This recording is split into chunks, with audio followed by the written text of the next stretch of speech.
Thank you, Kim McKenney, for being with me here today so I can interview you for the Magical Unicorn Project. Kim is the franchise owner of DLC, the Mortgage Source, and she's the president of Simba, Ontario. Kim, how did you end up in the career that you're in today? Well, it was a bit of a roundabout way, but I started off in mortgages, left after a few years, went into construction, and then got a divorce and needed to find a new career. So I came back to the mortgage industry via my mentor from back in those days, and my business partner now, Nellie Van Berlo. Love her. Yeah, she's a fantastic Good lady. Dutch girl. Yeah, and a real icon in our industry. Absolutely. I came back into the industry 10 years ago and have been loving it ever since. Think back 10 years ago. Is this where you envisioned you would be? Yes. Awesome. It is. That was my goal. When I came back into the industry, it was with the goal of taking over the brokerage. I was Nellie's succession plan, so this has worked out very well. Being the president of Simba, Ontario, absolutely not. That was the one part of the plan that was not there, and was sort of, I stumbled upon it, so very happily. But yeah, my vision was to take over the brokerage and to grow it, organically through training and development. So yeah, I'm definitely on the path that I was hoping to be on. What was your magical formula for success? Well, I think it's believe in yourself, surround yourself with people who you believe in, who are going to support you and that you feel confident supporting.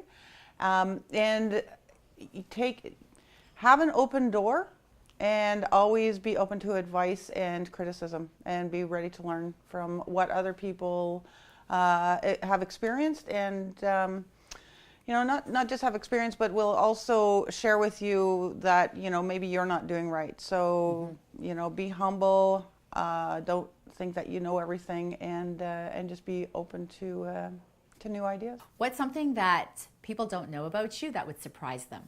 I've always thought that if I get to a point in my life where I don't have to work or, I don't know, where I was retired or I, ended my career early, I would love to volunteer full time. I would love to. I always wanted to, when my children were young, it was always kind of a dream. It was like, I would love to be able to just volunteer in their schools and hang out with little kids and help the kids who were having troubles and that sort of thing. And so yeah, that's something that I would love to do, is be able to just have all the time in the world to help people. How have you handled failures in your life, and what did you do to overcome a setback? Well, I learned from the failure. I took it on as an opportunity to learn and grow and realize, why I failed was probably because of something I did or didn't do, probably didn't do. Take ownership of it and examine why it happened, and then move on from there and just try to do better the next time. That's how I treat it, and with my own team and my own staff, when something goes wrong, rather than correct it for them or show them a better way, I ask them to go and have a look at where they might have made the mistake and what they can do in the future to avoid having done that, or to avoid having had that pitfall. So I try and bring that into my teachings as well. What do you think is the best way to address the social challenges women experience regarding the kinds of behavior and treatment society deems acceptable towards them? Well, I think women have to, again, just surround themselves with people who empower them, who make them feel good and confident about themselves, and not worry about what other people think about them. And I think that we have a role as mothers. I have a son and a stepson, and have always tried to ensure that they understand what is good behavior and what is bad behavior towards women and towards other men and towards anybody. So those sorts of things, having those really open conversations with our young men and our young boys, that's also going to change a lot of the attitudes towards women. Knowing what you know today, what's the most important advice that you would give to your 20-year-old self? I think I would tell myself back when I was 20. When I was 20, I had a very clear vision of what I wanted to do. It didn't work out that way. and thought that, you know, there was absolutely no bending from that, and I would just lead my life that way, and it would be fine, it would be okay, and I'd be happy. And I guess I would tell myself, be really open to new experiences, especially when you're really young. Don't be in such a huge rush to get on with that absolute plan that you think you need to have. Yeah. And enjoy the time when you are young and poor and don't have any obligations, financial, familial, any sort of obligations. Just go and, you know, give yourself a break and enjoy those early years to get those experiences. What's your biggest piece of advice for a female entrepreneur starting out today? It would be, depending on her situation, but you know, I mean, most people have families.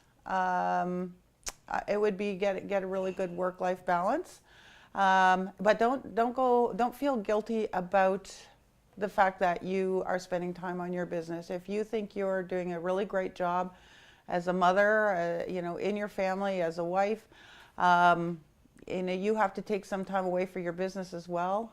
I don't feel bad about that. Go at that with confidence, and you know that all the jobs that you're doing are being done with your full attention, and you know, you'll succeed in all of them.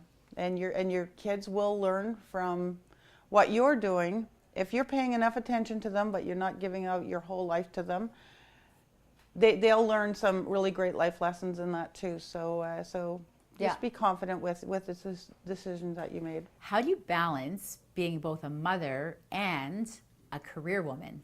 Well, early in my career, it was a little bit easier because I was working from home, and so it was a lot of hours, and you know, I'd get up early in the morning, do my work, get my kids off to school, be available for them when they miss the bus, which is inevitably 2 or 3 times a week, and then work in the evening. But again, as you said, I very much was present when my children needed me. You know, when it was mealtime and homework time, it was all about them. You know, I brought them to their sports, I did all of those things, and then when it was time to work, they understood that I had a job to do. When I started working out in the office, you know, I left that career and I went to my new career. They were a little bit older, but again, I was very, very much there for them.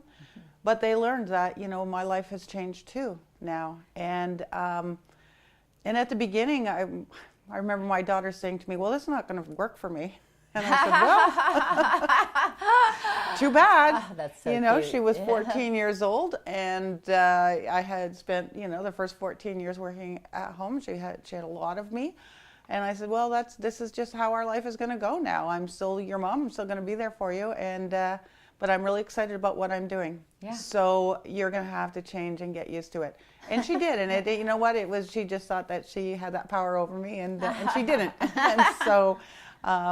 You know, I think that, again, it comes back to just balancing and feeling really good about what you're doing in both places. Yeah. And giving it your all in both places. And yeah, sometimes things come up with your kids. You know, emergencies come up. I've had to drop everything I'm doing and go be with, you know, my children. My son ended up in hospital, you know, in a car accident. And like, I spent the whole time there with him. But I knew I had people helping me and looking after my business when that was happening, and it was my time to be with my son. And when he was better, I was back at my job. And so, you know, I just ensure that when I'm needed somewhere because there's an emergency, the other part of my life understands. Right, absolutely. And my favorite question, what is your spirit animal? Yeah, this is a great question. And when you first told me about spirit animals, it's like, I don't even understand that question. I don't know what it is. So I did some research and I asked some people. And so after looking at everything, I decided my spirit animal was the bear, the spirit bear. And mainly because, you know, the spirit bear provides leadership and support, you know, for you know, it's group.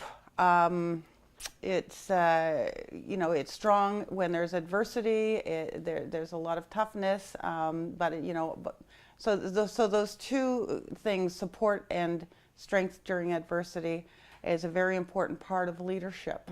And so, you know, just those qualities of the spirit bearer, I think, sort of encompass what I Love am. it. What is one characteristic, and maybe the most important characteristic, that you think every leader should possess? Oh, that's humility. I think, and it's almost a daily thought in my mind, you know, you have to be humble, you have to be, again, open to comments, and you have to be open to suggestions from people. You never think that you are not replaceable, because everybody is, and it's, you know, again, a mantra I live by: everyone's replaceable, including the leader. So, you know, if you're humble, you will really embrace your team. You'll really embrace all of their strengths, and you know, you won't be the person making the decisions. You'll be doing that together, or, you know, at least taking in a little bit from what everybody has to say and how your decision might affect them, and then make decisions based on that. So I don't ever think I have the answers to everything, and every time I tell somebody something and they think that's amazing, I'm like, yeah, I didn't make that up. I learned that from somebody else. That's not original. That's not me. But I'm always trying to learn so that I can help you. But, you know, I think if somebody runs their life even with a lot of humility, they're going to get a lot of appreciation back too. Yeah, it's absolutely a beautiful quality. I love it. What's your definition of success? Success to me is loving where you're going every single day, not counting the dollars that you make. It has nothing to do with money. That comes back to the humility, to being humble.